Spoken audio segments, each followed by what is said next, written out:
2007 წელს Google-მა საკმაოდ საინტერესო და ამავდროულად ამბიციური პროექტი წამოიწყო, რომლის ფარგლებშიც ის, რაც ოდესღაც ფანტაზიის ნაყოფად ითვლებოდა, დღეს რეალობად იქცა.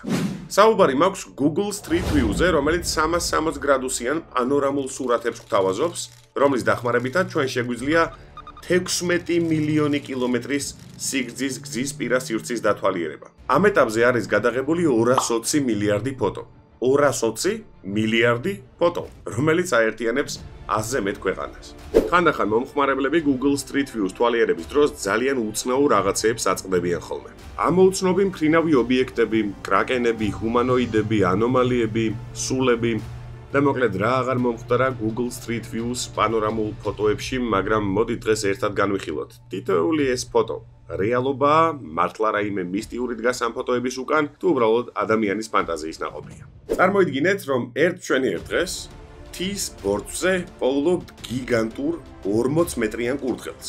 ბევრს ეს ფოტო ფეიქი გონია, მაგრამ არა, ეს რეალობაა. 2005 წელს არტ კოლექტივმა ჰელტისმა შექმნა ეს გიგანტური ინსტალაცია. მიზანი ის იყო, რომ ადამიანებს, რომლებიც ამ სივრცეში მივიდოდნენ, თავი ლილიპუტებად ეგრძნოთ. დღეს ეს ინსტალაცია უკვე აღარ არსებობს, თუმცა Google-ს აქვს ერთი ესეთი ფუნქცია, რომ მაშინ როდესაც უყურებთ real time-ში, ანუ დღეს როგორც გამოიყურება დედამიწაზე ესა თუ ის ობიექტი, შეგიძლიათ რომ დროში უკან წახვიდეთ და აი ეგრე ნახოთ მოკლედ ეს კურდღელი, რომელიც დღეს უკვე გამქრალია, როგორც უკვე ვთქვი, და მიწამში დადგა.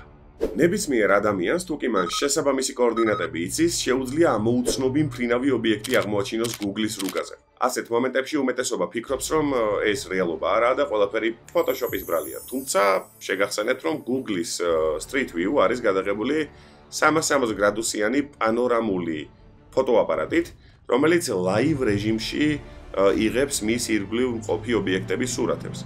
შესაბამისად, Photoshop-ის წესი და რიგით უნდა გამოვრიცხოთ.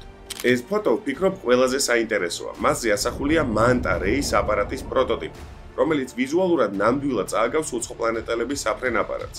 ყოველ შემთხვევაში ჩვენი წარმოდგენებით როგორებიც აქვთ უცხოპლანეტელებს. არადა სინამდვილეში ეს აპარატი იმისთვისაა შექმნილი, რომ შეძლოს ოკეანის სიღრმეებში რთულად მისასვლელი სივრცეების შესწავლა. ყველაზე ცუდი ის არის, რომ ხანდახან მთელი რიგი საინფორმაციო უწყებები, მათ შორის სხვათა შორის ქართულებიც, არ ამოწმებენ ინფორმაციას. და აი ეს ფოტოც სწორედ მსგავსია. არც ერთ საინფორმაციო უწყებას არ მოფიქრებია, რომ შეემოწმებინა ეს ფოტო რეალურია თუ ფეიქია. რამდენიც არ უნდა გადაგეკოთ Google-ის რუკა, ასეთ ფოტოს ვერ იპოვით, ანუ ეს ფეიქია. თუმცა ისტორია საკმაოდ საინტერესოა. მექსიკაში, კონკრეტულად კი კანკუნში, მართლაც არსებობს მსგავსი ადგილი. და ერთ-ერთმა YouTuber-მა მართლაც გადაწყვიტა ვლოგის და ფოტოების გადაღება. ფოტოს გარკვეული ნაწილი რეალურია, თუმცა წაგრძელებული ფეხები და უკუღმა მოქცეული მუხლები ეგ უკვე ფეიქია. 2011 წლის 10 დეკემბერს 4chan-ის ანონიმურმა მომხმარებელმა საფრანგეთის ერთ-ერთი ქალაქის კოორდინატები დაწერა. თუ ამ კოორდინატებზე Google-ის Street View-ის ფუნქციას გამოიყენებთ, ანუ უბრალოდ გამოიყენებთ წარსულში, თქვენ აღმოაჩენთ, რომ ერთ-ერთ აივანზე დგას ძალიან უცნაური და მისტიური რაღაც, ანუ ვიღაც. მომხმარებლები დიდხანს კამათობდნენ იმაზე, თუ რა იყო ეს, მაგრამ გარკვეული დროის შემდეგ Google-მა ეს სივრცე გაბლარა და ამით ბევრად უფრო მეტი კითხვა გააჩინა. თუმცა, გარკვეული დროის შემდეგ ამ ბინის პატრონმა თქვენ უარ უბერავთო, ჩემს ბინაში რას დაძვრებითო, მაგიტომაც გავაბლარინეო Google-სო ჩემი ბინაო და ხო, თქვენ შეგიძლიათ, რომ თუ კი თქვენი ბინა აქვს გადაღებული Google-ის Street View-ს გააბლარინოთ და რეალურად ეს რაღაც ამოუცნობი მისტიური არსება იყო ქანდაკება, რომელიც მან იპოვა და უბრალოდ აივანზე ედგა. აი ესეთი ამბები ყოფილა თურმე. ყველაზე უცნაური რა არის, იცით? მსგავსი ტიპის პარანორმალური ფოტოები კომერციული მიზნითაც შეიძლება იყოს გამოყენებული. აი მაგალითად, აი ეს ფოტო ერთ-ერთმა რესტორანმა თავად გადაიღო, მერე დააფოტოშოპა და Google-ში შესაბამის პინზე დაასვა. და მაშინ, როდესაც მომხმარებლები Google-ის Street View-ს ათვალიერებდნენ და ამ რესტორანში შედიოდნენ, ასე ვთქვათ, მათ მოკლედ აი ეს ფოტო ხდებოდათ. თუმცა რეალურად ეს Google-ის Street View-ს გადაღებული ფოტო არ იყო, უბრალოდ მომხმარებელმა გადაიღო ფოტო და აპინა, კი არა, geotag-ი გაუწერა უпростоრედ, რითიც თავისი რესტორანი პოპულარული გახადა, იმიტომ რომ ძალიან ბევრი სერჩავდა ამ რესტორანს იმის გამო, რომ მასში სული იყო დაფიქსირებული. ხო, აი ესე, Google-ის საძიებო სისტემაში ტიპმა fake სულის დახმარებით თავისი რესტორანი პოპულარული გახადა. თოჯინების სასაფლაო. ეს არის პატარა კუნძული, რომლის ხეებზეც და ზოგიერთ შენობაზეც დაკიდებულია დიდი რაოდენობის გაფუჭებული თოჯინა. კუნძულის ისტორია იწყება კათოლიკე მამაოს დონ ხულიან სანტა ბარერას ცხოვრებით, რომელიც 1950-იან წლებში ცხოვრობდა კუნძულზე. და ლეგენდის თანახმად, ამ კუნძულის სანაპიროზე გარდაცვლილი გოგონა იპოვა. გოგონასგან ოდნავ მოშორებით, წყალში ვეეგდო თოჯინა. მამაომ გადაწყვიტა, რომ ამ გოგოსთვის პატივი მიეგო და შესაბამისად ამ თოჯინას მოკლედ თავისი ადგილი მიუჩინა, ერთ-ერთ ხეზე ჩამოკიდა.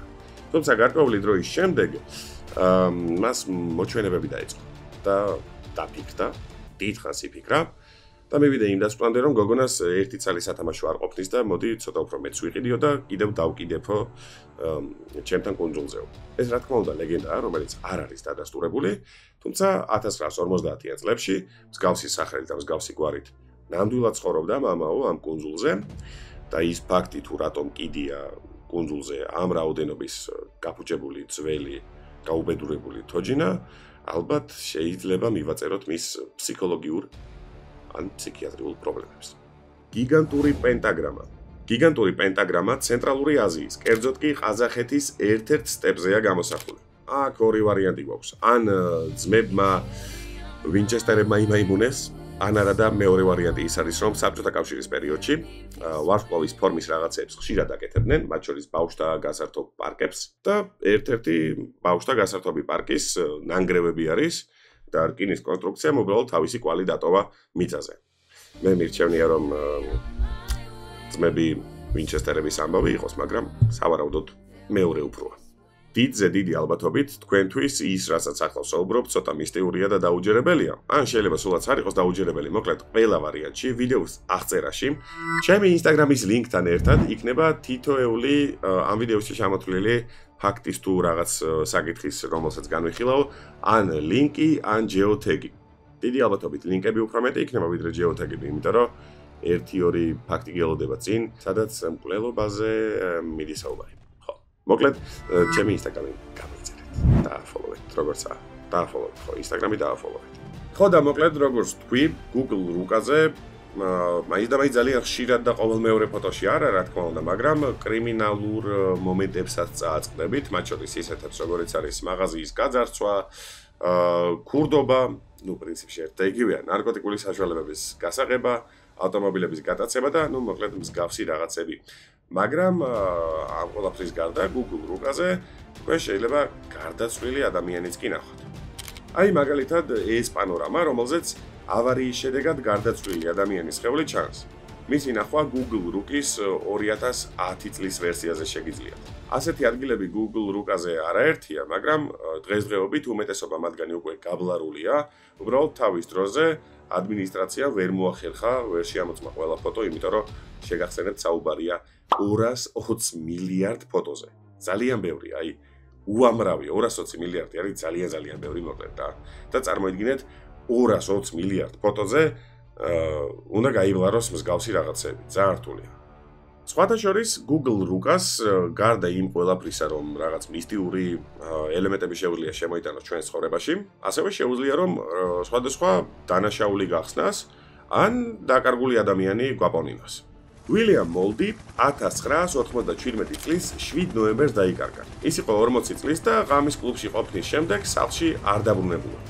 პოლიციამ მისი სხეული ვერ იპოვა და საქმე ვერ გახსნეს. 22 წლის შემდეგ კი 2009 წელს ერთ-ერთმა ადამიანმა, რომელიც თავის უბანს ათვალიერებდა Google Street View-ის დახმარებით, აღმოაჩინა, რომ ტბაში, რომელიც მის უბანშია, ხელოვნურად გაკეთებულ ტბაში, არის ჩაძირული მანქანა. როგორც გაირკვა, ავტომობილში გარდაცვლილი ადამიანი სწორედ William Moldy. კვლელი ჯამბაზი სისხლიანი დანით. ეს ფოტო Google Street View-ის მანქანამ ნამდვილად გადაიღო, თუმცა ამ ფოტოს მიღმა არანაირი მისტიკა არ დგას. უბრალოდ Google Street View მანამ სანამ რომელიმე კონკრეტულ ქუჩაზე გაივლის, წინასწარ აანონსებს ხოლმე, რომ აი პირობითად ღვინის აღმართის ქუჩაზე გავივლითო. ხო და მოკლედ ერთ-ერთმა ტიპმა ძალიან კარგად გათვალა ტაიმინგი, ჩაიცვა ჯამბაზის კოსტუმი, მოიმარჯვა, არ ვიცი, ალბათ კეჩუპიანი დანა და Google Street View-ის მანქანას აი ესე შორიდან დაუქნია ხელი. მოკლედ ინტერნეტის მომხმარებლები კი გატროლა. აი, კი მოახერხა საბოლოო ჯამში. ზოგადად მსგავსი მისტიური საკითხებით ნამდვილად არ ვარ ხოლმე დაკავებული, სიმართლე რომ გითხრათ, მით უმეტეს შემეცნებით არხზე მირჩევნია ხოლმე რომ გადაუმოწმებელი ფაქტები არ დავდო. ამით უბრალოდ ამ ვიდეოთ იმის ჩვენება მინდოდა, რომ ხანდახან არის რაღაცები, რაც შეიძლება ძალიან მისტიურად მოგვეჩვენოს, მაგრამ რაციონალური ახსნა ნამდვილად გქონდეს. და აი ასეთი ფაქტები მოვიძიე უბრალოდ და შევკარი ესე ერთ ვიდეოში. თან Google Street View საინტერესო რაღაც არის. გეტყვით აქვე იმასაც, რომ არსებობს თამაში, რომელსაც ქვია GeoGuessr. ეს არის თამაში, სადაც თქვენ უნდა გამოიცნოთ 360 გრადუსიანი პანორამული ფოტოების დახმარებით ის თუ სად იმყოფებით, რაც ძალიან მაგარია. და აქვე ერთი პატარა სიახლე. საქართველოს ოფიციალურად Google Street View-ს დაემატება. ჩვენს ქვეყანაში მარტის ბოლოდან 360 გრადუსიანი გადაღების ფუნქციის მქონე კამერებით აღჭურვილი მანქანები ივლიან. და მოკლედ თუ კი ოდესმე მოინდომებთ აი იმ ჯამბაზივით ინტერნეტის მომხმარებლების გატროლვას, ვიდეოს აღწერაში იქნება ლინკი, სადაც თქვენ შეძლებთ შეამოწმოთ ის თუ რომელ ქუჩას გაივლის და რომელ დღეს გაივლის Google Street View-ს მანქანა, ასე რომ გადგით აივანზე მისტიური ქანდაკებები და ერთად გავტროლოთ ინტერნეტი. ხო, სულ ეს იყო რისი თქვაც მინდოდა. აბა და აბაჰოთ დროებით.